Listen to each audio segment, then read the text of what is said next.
In this short video, I'm going to be showing you how to make calls from SIM1 on Android. To record this video, I'm using a Samsung S23 Plus, so please keep that in mind as the process for what I'm about to show you might look a little bit different depending on the type of Android device that you have. So the first thing I want you to do is to open up your phone application. As you can see, mine is right here, so I'm going to tap on that.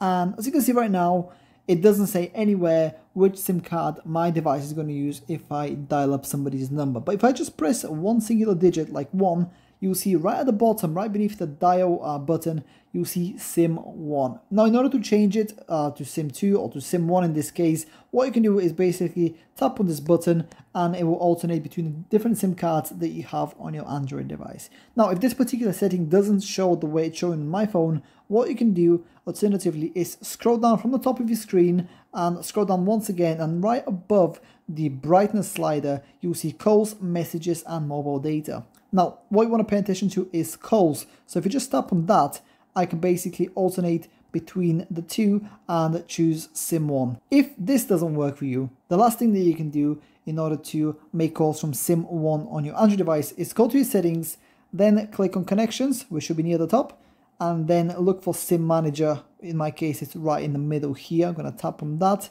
And if you take a look right at the bottom, it says preferred SIMs, calls, messages, and mobile data. As you can see, currently it is set to 1, but let's just say that it's set to 2. So in order to change that, all you have to do is basically tap and then click on SIM1.